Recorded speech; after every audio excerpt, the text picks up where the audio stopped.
All right, gang, next video in our series and course, we're going to talk about the CIA triad or the CIA pyramid. Something super important when it comes to security. Let's dive straight into it. So, when we talk about information security, there's three things that we always want to ensure: confidentiality, integrity, and availability.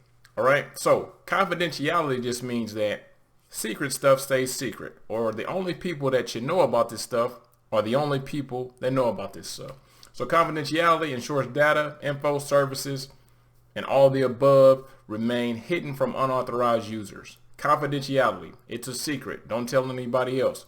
If you have an email, the only person that should see that email is the person that you sent it to, right? Integrity. Integrity just means that the data, the services, the communication should remain the same. It shouldn't get altered. It shouldn't change at all. If you type an email, if you type something, once you send it to that person, it shouldn't have anything extra. It shouldn't have anything deleted. The integrity of information. Last but not least, availability. Things should be available to you when you want them to be available to you. If you want to go on itmastery.com, it should be available. You shouldn't be denied that service. You shouldn't be denied data. If you want an email from somebody, you should receive that email. So when it comes to information security, three things we want to really focus on: confidentiality, integrity, and availability. Now, there's a couple of concerns with each one of those. So with confidentiality, you have to worry about snooping. So snooping is pretty much being nosy, snooping around, looking around, trying to figure out people's personal information, right? Literally snooping, whether it's looking over somebody's shoulder, whether if it's going through physical paperwork, if it's trying to hack into somebody's stuff, that is snooping, right?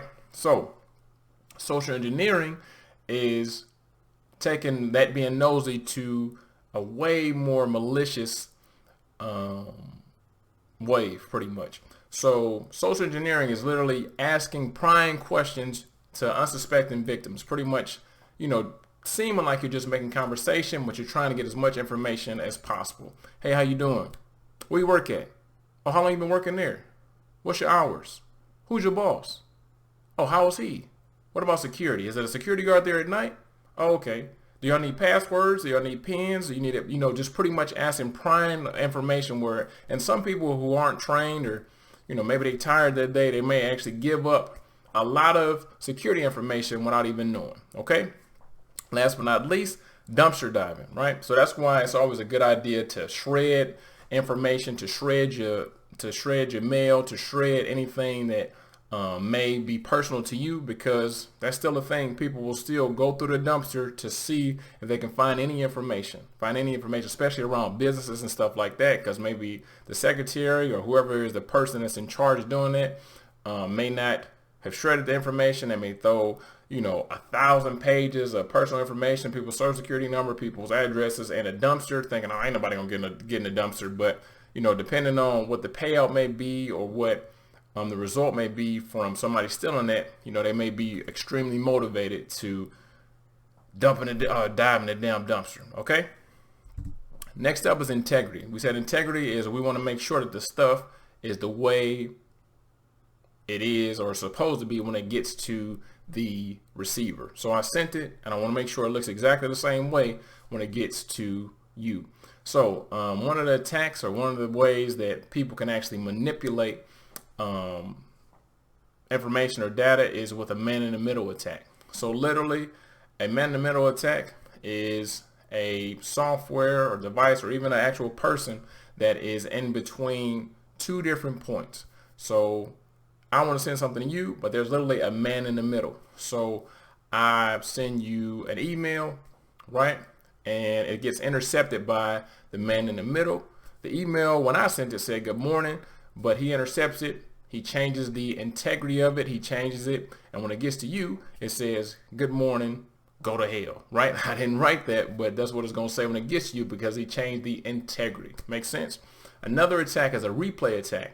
So just like a man in the middle attack, you intercept the traffic, you change it around, and then you shoot it to whoever the recipient is. With a replay attack, they usually are in the middle, but they're capturing passwords, or they're capturing pins, or they're capturing sensitive information, and then they'll replay that information later on. So they figure out what your password and pin is, and then later on they'll use that information to log into your accounts. Make sense? Last but not least, impersonation. So that's when somebody impersonates that there's somebody else. This can be in physical form, this can be through email, this can be over the phone. So right now, there's a lot going on. So, somebody may impersonate, hey, I'm the CEO of Walmart. I just wanted to see if you need anything. I know that you frequent Walmart a lot. We're actually giving out this $500 gift card. If you would just, fill out this quick survey, it's not asking too much. And then when you actually get through the survey, they got your social security number, where you live, your credit card number. We won't charge your credit card numbers for a free trial, blah, blah, blah, blah. So on and so forth. Okay. So we went over confidentiality. We went over integrity, and last but not least, availability. So the expectation is that when you click on something, you expect for it to work. You expect for you to be able to go on certain websites, so on and so forth. So one attack or one concern is denial of service. Sometimes this is malicious, sometimes it's not. When it's not malicious, let's say that we try to buy the latest and greatest t-shirt, right? Everybody in our city wants this t-shirt. So the server, the web server that runs the website that this t-shirt is on, can only handle 1,000 requests per minute, but it's getting 10,000 requests per minute. So the server and the website crashes, thus denial of service, right? But at the same time, it can actually be an attack to where there's actually a bunch of people trying to get on the website intentionally to crash it. So when people that actually want to get on a website can't get on the website. Makes sense? So denial of service, it can be malicious where people are actively trying to break the website, or it can be non-malicious to where it's just overloaded. Either way, the availability is gone and you'll have a denial of service. Another thing is power outages, right? So if it's a power outage, the power is out. The web server isn't up, or the file server isn't up, or the PC that you're trying to get on isn't up.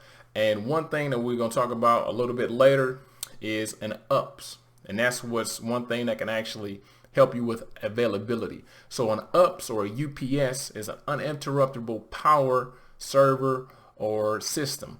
So what happens with an UPS is that when you have a power outage, when you have a blackout, when you have an electrical surge, something that happens that knocks out the power, the UPS is pretty much like backup power.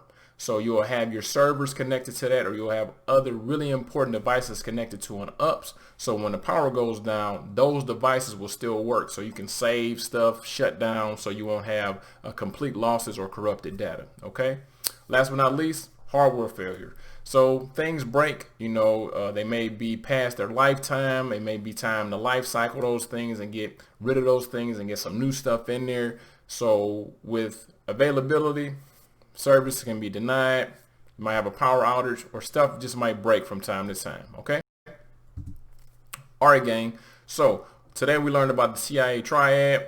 Hopefully you learned something. If you're in the course, you already know that we're about to dive a little bit deeper in this. If you're not, we're like on episode 1 million of this. You need to be inside that course to get all the things that you need to prepare yourself to dive into future courses, future certifications, right? If you're getting ready for the ITF Plus, you can come learn with us over at itmasterkey.com, or you can get inside of our new bundle, which includes Cloud Essentials, A+, Net Plus, Security Plus, and ITF Plus for a super duper price, and includes vouchers as well.